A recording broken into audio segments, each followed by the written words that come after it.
আমরা কি মানুষ না? আমরা কি মানুষ না? তাহলে আমাদেরকে কেন এখানে ঘোরাবে?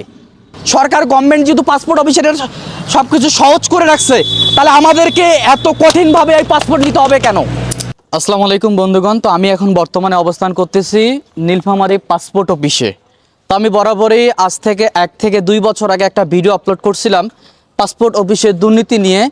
তেমনি আজকে আবারও এই পাসপোর্ট অফিসের দুর্নীতির শিকার হচ্ছি আমরা।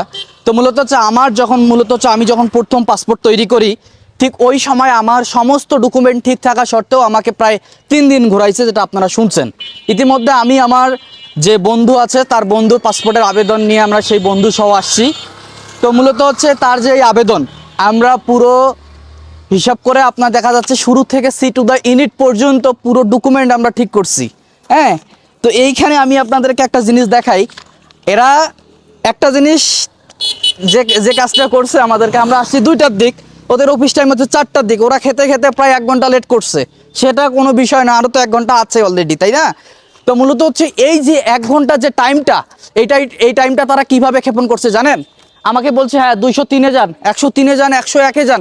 এই যে উপর থেকে নিচ, নিচ থেকে উপর, এরকম করে আমাকে একটা হয়রানি করছে যে আমি কখন এইভাবে একটা টাইম ক্ষেপণ করছে। এই স্যারের এই সমস্যা, এখানে ফোনে কথা বলতেছে, এই করতেছে সেই করতেছে, এইভাবে কিন্তু টাইমগুলো ক্ষেপণ করতেছে। টাইমগুলো ক্ষেপণ করার পরে তারপরে প্রায় সর্বশেষ আধা ঘন্টা পরে অ্যাভারেজ হিসাব করে আমার এই কাগজগুলো দেখলো। কাগজগুলো দেখার পরে সে কিন্তু হচ্ছে একজন ফার্মার। হ্যাঁ, এক কথা হচ্ছে সে গোল্ডের কাজ করে, সোনার কাজ করে।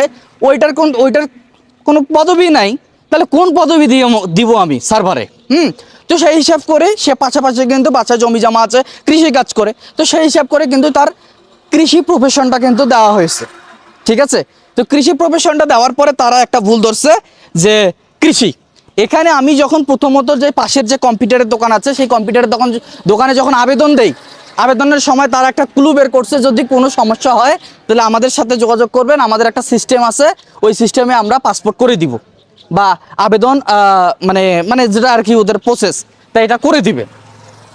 তো এই নিয়ে কিন্তু একটা বিষয়। তো মূলত হচ্ছে যে এই জায়গায় যে আপনার দেখা যাচ্ছে তার পুরো ডিটেলসটা এখানে একটা ভুল ধরছে যে কৃষি দেওয়া যাবে না। তাহলে আমি দেবটা কি?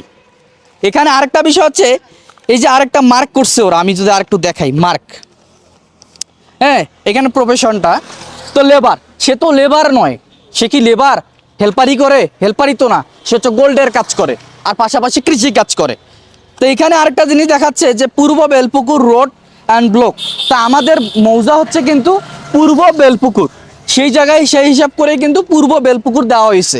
তো এখানে পূর্ব বেলপুকুর বা রোড রাস্তা, পূর্ব বেলপুকুরের রাস্তা। তো এইখানে আবার একটা ভুল ধরছে যে কাশিরাম বেলপুকুর নাকি এই দেওয়ার লাগবে। এই যে একটা দুর্নীতি, এই যে আমাকে ঘোরাচ্ছে। এখন আমাকে এখান থেকে পাঠাই দেওয়ার পরে এখন ওই কম্পিউটারের দোকানে যোগাযোগ করব। কম্পিউটারের দোকানে অবশ্যই এখানে 1,500 বা 2,000 টাকা তাদেরকে এক্সট্রাভাবে দিব। এক্সট্রাভাবে দেওয়ার পরে তারা কি করবে, এখান থেকে ওইখানে ট্রান্সফার করবে। হ্যাঁ, ওই যে একটা যোগসাজশ, ওদের মধ্যে একটা কানেক্টিভিটি।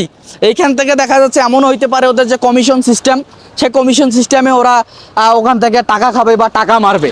এই যে নীলফামারী পাসপোর্ট অফিসে যদি এরকম দুর্নীতি হয়, তাহলে মানুষ কেমনে কি করলো? আমি তো এটাই বুঝতেছি না। আপনার যদি স্থানীয় প্রশাসনের যদি কেউ দেখে থাকেন স্থানীয় পাসপোর্ট অফিস সম্পর্কে, অবশ্যই নীলফামারী পাসপোর্ট অফিসে প্রত্যেকটা মানুষের কাছ থেকে, যারা আছে প্রত্যেকটা মানুষের কাছ থেকে জবানবন্দি নেবেন যে তারা কি রকম প্রতারণার শিকার হচ্ছে আর কি রকম দুর্নীতির শিকার হচ্ছে এই পাসপোর্ট অফিসে। এখন আমি কি বলবো, আমার বলার অনেক কিছু আছে, কিন্তু আমি বলতে পারতেছি না। এই যে একটা ডকুমেন্ট, এই ডকুমেন্টের কোনো মূল্য নাই? আমাদের কি সময়ের মূল্য নাই? আমরা আজকে এখানে আসছি, কালকে আবারও আসবো। প্রায় আমাদের বাসা এখান থেকে প্রায় 20 কিলোমিটার অ্যাভারেজ। তা 20 কিলোমিটার পর আবারও আসবো। আমাদের কি কাজ কাম নাই?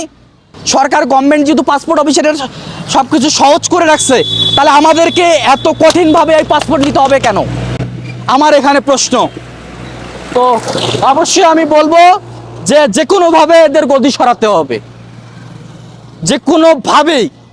তো মূলত হচ্ছে এই যে পাসপোর্ট অফিস, আঞ্চলিক পাসপোর্ট অফিস, আমি বরাবরই বলি আপনারা যারা স্থানীয় প্রশাসনের লোক আছেন, এসপি স্যার তো মনে হয় আমার পেজ ফলো করেন।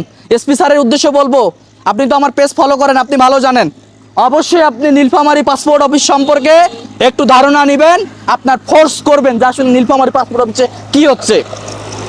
এখানে ওপেনলি সব শৃঙ্খলার মধ্যে সব শৃঙ্খল। আমরা কি মানুষ না? আমরা কি মানুষ না? তাহলে আমাদেরকে কেন এখানে ঘোরাবে? এরা তো আমাদেরকে পশু মনে করে। এদের যে behaviour, this behaviour is not fine at will. আমি কি বলবো?